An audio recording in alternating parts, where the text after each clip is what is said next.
నారా చంద్రబాబు నాయుడు గారు ఈరోజు ఒక మాట అన్నాడు. వాజ్పేయితో రాజకీయం చేసిన నాకు చిల్లర వ్యక్తి జగన్తో రాజకీయం చేయాలంటే సిగ్గుగా ఉంది. గతంలో వాజ్పేయి, ఇప్పుడు మోదీ నాకు స్ఫూర్తి. వాజ్పేయి చేసిన సేవలు శాశ్వతంగా గుర్తుండేలా స్మృతివనం ఏర్పాటు చేస్తాం. ఎన్టీఆర్, వాజ్పేయి చాలా చనువుగా ఉండేవారు. వాజ్పేయి వంటి ఉన్నత స్థాయి నాయకులతో రాజకీయం చేసిన నాకు ఇప్పుడు చిల్లర వ్యక్తి జగన్తో రాజకీయం చేయాలంటే సిగ్గుగా ఉంది. గతంలో వాజ్పేయి, ఇప్పుడు నరేంద్ర మోదీ నాకు స్ఫూర్తి అని చెప్పేసి నారా చంద్రబాబు నాయుడు గారు ఈరోజు చాలా పెద్ద పెద్ద మాటలు మాట్లాడాడు. ఎందుకంటే చంద్రబాబు నాయుడు గారికి అలవాటే కదా, ఏ వానగా ఆ గుడికి పట్టుకుంటాడు. మీకందరికీ కూడా తెలిసిందే. చంద్రబాబు నాయుడు గారు తెలుగుదేశం పార్టీ నారా చంద్రబాబు నాయుడు గారి చేతుల్లోకి వచ్చిన తర్వాత ఎప్పుడైనా సరే సింగిల్గా పోటీ చేసి గెలిచిన సందర్భాలు ఒకటి ఉంటే ఒకటి చెప్పండి. సింగిల్గా పోటీ చేసి గెలిచినటువంటి సందర్భం లేదు. మరి జగన్మోహన్ రెడ్డి గారు సింగిల్గా ఆయనే ఓన్గా పార్టీ పెట్టి, ఆయనే దొంగలించుకోలే పార్టీని, ఓన్గా పార్టీ పెట్టి క్యాడర్ని బిల్డప్ చేసుకొని పోటీ చేసి ఫస్ట్ 60 మంది ఎమ్మెల్యేలతో ప్రతిపక్షంలో ఉండి తర్వాత మళ్ళీ దాంట్లో నుంచి 23 మంది కొనుగోలు చేశాడు. అప్పుడు కూడా వైసీపీ బెదర్లే. మళ్ళీ ప్రజల్లోకి వెళ్ళాడు. మళ్ళీ 151 సీట్లతో సింగిల్గానే ఎవరితో పొత్తులే 151 సీట్లతో గెలుపొందాడు. ముఖ్యమంత్రిగా ప్రమాణ స్వీకారం చేశాడు. ప్రమాణ స్వీకారం చేసిన కొద్ది రోజులకే కరోనా వచ్చింది. 2 ఇయర్స్ అయినా కానీ అద్భుతంగా పరిపాలన చేశాడు. సంక్షేమం అందించాడు. అట్ ది సేమ్ టైం అభివృద్ధిని కూడా చేశాడు. తర్వాత మళ్ళీ 2024 కూడా సింగిల్గా పోటీ చేశాడు. అఫ్కోర్స్ పార్టీ ఓడిపోయింది.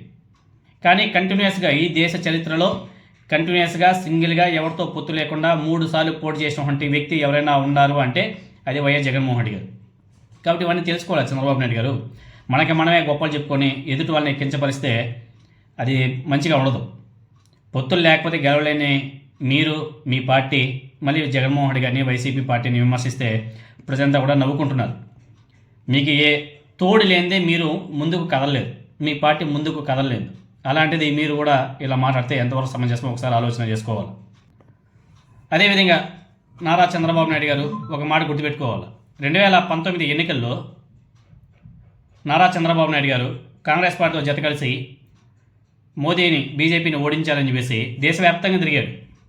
2019 ఎన్నికల్లో మోదీ గారిని టెర్రరిస్ట్ అని చెప్పేసి కూడా మాట్లాడాడు. ఇంకా చాలా మాట్లాడాడులే, అవన్నీ చెప్పుకుంటే చాలా బాగుండదులే. అదేవిధంగా మన బాలయ్య బాబు, ఆయన చేత వచ్చి రాని హిందీలో మోదీ గారిని ఎలా తిట్టించారో మీరు అందరూ కూడా చూశారు. అదేవిధంగా అమిత్ షా గారు తిరుపతికి వచ్చినప్పుడు ఆయన కాన్వాయ్ మీద, ఆయన కారు మీద తెలుగుదేశం పార్టీ నాయకులతో రాళ్ళు కూడా వేపించారు. మరి వీళ్ళంతా కూడా ఇప్పుడు ఇలా మాట్లాడడం ఎంతవరకు సమంజసమో మనకైతే అర్థం కాదు. అదేవిధంగా జగన్మోహన్ రెడ్డి గారి గురించి మాట్లాడారు. 2024లో జగన్మోహన్ రెడ్డి గారిని ఓడించడానికి పవన్ కళ్యాణ్తో, అదేవిధంగా బీజేపీతో పొత్తు పెట్టుకోవడమే కాకుండా ఢిల్లీలో అమిత్ షా కోసం 3 రోజులు వేచి చూసి బీజేపీతో పొత్తు పెట్టుకొని ఇంకా చాలా చేశారులే, చేసి గెలిచారు. అది మర్చిపోతే ఎట్లా చంద్రబాబు నాయుడు గారు. అదేవిధంగా జగన్మోహన్ రెడ్డి గారి హయాంలో 2019 నుంచి 2024 మధ్య కాలంలో, అప్పుడు ఆయన ముఖ్యమంత్రి అయిన తర్వాత వరుసగా 2 ఏళ్ళు కరోనా వచ్చినా కానీ 72,000 కోట్ల నష్టం వచ్చినా కానీ ఆంధ్రప్రదేశ్కి జగన్మోహన్ రెడ్డి గారి పాలనలో పారిశ్రామిక వృద్ధి చంద్రబాబు నాయుడు గారి పాలనలో 2014 నుంచి 2019 మధ్యకాలంలో 11.9% ఉంటే పారిశ్రామిక వృద్ధి జగన్మోహన్ రెడ్డి గారి పరిపాలనలో అంటే 2019 నుంచి 2024 మధ్యకాలంలో 12.9%. కోవిడ్ 2 సంవత్సరాలు పోయినా కానీ జగన్మోహన్ రెడ్డి గారి పాలనలో పారిశ్రామిక వృద్ధి 12.9%. అదే చంద్రబాబు నాయుడు గారి పరిపాలనలో 2014 నుంచి 2019 మధ్యకాలంలో ఏమీ లేకపోయినా 11.9% ఉంది. ఎవరు గొప్ప? పారిశ్రామిక వృద్ధిలో జగన్మోహన్ రెడ్డి గారి పాలనలో సౌత్ ఇండియాలో ఆంధ్రప్రదేశ్ టాప్. ఆర్బీఐ ఇచ్చినటువంటి గణాంకాల ప్రకారం దేశంలోనే 8వ స్థానం. అది వైఎస్ జగన్మోహన్ రెడ్డి గారు అంటే.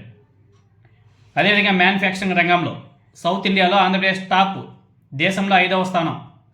Reserve Bank of India December 24వ తేదీన అంటే నిన్న రిలీజ్ చేసినటువంటి గణాంకాల ప్రకారం డేటా ఇది. మళ్ళీ జగన్మోహన్ రెడ్డి గారిని కించపరుస్తూ వ్యంగ్యంగా ఆయన మీద మాట్లాడుతున్నాడు నారా చంద్రబాబు నాయుడు. అదేవిధంగా తలసరి ఆదాయం గురించి కూడా మనం తెలుసుకోవాలి, చాలా ఇంపార్టెంట్.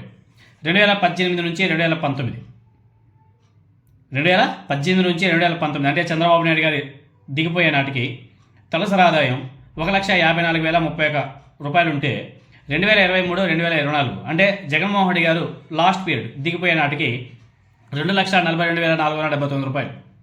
ఎప్పుడు పెరిగింది చెప్పండి చూడండి.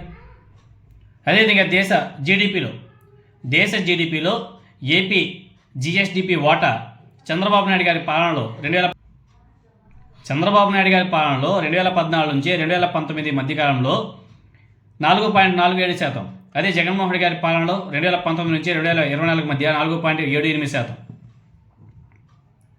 రాష్ట్ర ఆదాయం దీన్ని కూడా తెలుసుకోవాలి ప్రజలందరూ కూడా.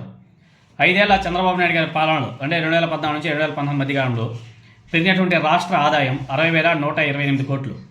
జగన్మోహన్ రెడ్డి గారి పరిపాలనలో 5 ఏళ్ల జగన్మోహన్ రెడ్డి గారి పాలనలో పెరిగినటువంటి రాష్ట్ర ఆదాయం 88,848 కోట్లు. ఎవరి హయాంలో పెరిగింది? ఉద్యోగాల గురించి కూడా తెలుసుకోవాలి. 2019 నుంచి 2024 మధ్య కాంట్రాక్ట్ అదేవిధంగా అవుట్సోర్సింగ్ కలుపుకొని వైఎస్ జగన్మోహన్ రెడ్డి గారు ఇచ్చేటువంటి ప్రభుత్వ ఉద్యోగాలు 6,36,000 ఉద్యోగాలు జగన్మోహన్ రెడ్డి గారు ఇచ్చింది. ఇంకా అప్పుల విషయాన్ని కూడా తెలుసుకోవాలి. అప్పుల విషయంలో కూడా మనం ప్రజలందరూ కూడా తెలుసుకోవాల్సిన అవసరం లేదు. 60 నెలల్లో అంటే 2019 నుంచి 2024 మధ్య కాలంలో జగన్మోహన్ రెడ్డి గారు ముఖ్యమంత్రిగా ఉన్నప్పుడు ఆయన చేసినటువంటి అప్పు 3,32,000 కోట్లు అంటే అప్రాక్సిమేట్లీగా నెలకు 5,000 కోట్లు. 5,000 కోట్లు లెక్కన జగన్మోహన్ రెడ్డి గారు అప్పులు చేశారు. ఇప్పుడు చంద్రబాబు నాయుడు గారి పరిపాలన ఇప్పుడు పాత తీసేసండి. ఇప్పుడు 2024 నుంచి ఇప్పటికీ 18 నెలల కాలంలో చంద్రబాబు నాయుడు గారు చేసినటువంటి అప్పు 2,79,000 కోట్లు అంటే నెలకు 15,000 కోట్లు అప్పు చేశాడు. జగన్మోహన్ రెడ్డి గారి హయాంలో నెలకు 5,000 కోట్లు అప్పు చేస్తే ఇక్కడ నారా చంద్రబాబు నాయుడు గారు నెలకు 15,000 కోట్లు అప్పు చేస్తున్నాడు. ఇప్పుడు చెప్పాలా చంద్రబాబు నాయుడు గారు? ఎప్పుడు కానీ ఒక వ్యక్తిని కించపరిచి తక్కువ చేసి మాట్లాడడం మంచిది కాదు. చిల్లర వ్యక్తి అంట జగన్మోహన్ రెడ్డి గారు. చిల్లర వ్యక్తి జగన్మోహన్ రెడ్డి గారితో రాజకీయం చేయాలంటే సిగ్గుగా ఉంది అని చెప్పేసి మాట్లాడతాడు. చాలా క్షేమం అనిపించట్లే? మీకు కొడుకు లాంటి వాడు జగన్మోహన్ రెడ్డి గారు. ఆ వయసు కలిగినటువంటి వ్యక్తి ఆయన 5 ఏళ్ల పరిపాలనలోనే అంత మంచి పరిపాలన చేస్తే మీరు నేనే తోపని చెప్పేసి మాట్లాడుతుంటారు కదా. మరి మీ పరిపాలనలో జరిగినటువంటి నష్టాలు ఒకసారి మీరు అందరూ కూడా ఆలోచన చేసుకోవాలి. ఒకసారి పునరాలోచన చేసుకోవాలి. జగన్మోహన్ రెడ్డి గారి దెబ్బకు మీరంతా కూడా కూటమిగా ఏర్పడి పోటీ చేస్తే కానీ గెలవలేని పరిస్థితి మీది. ఒక జగన్మోహన్ రెడ్డి గారిని ఎదుర్కోవడానికి మళ్ళీ ఆయన చిల్లర రాజకీయ నాయకుడా? విడిపోతే ఓడిపోతామని చెప్పేసి భయం మీకుంది. అయినా కానీ మళ్ళీ మీరు జగన్మోహన్ రెడ్డి గారిని విమర్శిస్తూ ఉంటారు. తెలుసుకోవాలా చంద్రబాబు నాయుడు? మీకు తెలియదేం కాదు, కానీ అంటే మీకు బాగా తెలిసిన ఒక విద్య ఉంది. ఒక వ్యక్తిని మాటిమాటికి కించపరిచే విధంగా వ్యంగ్యంగా మాట్లాడితే ఆ వ్యక్తి యొక్క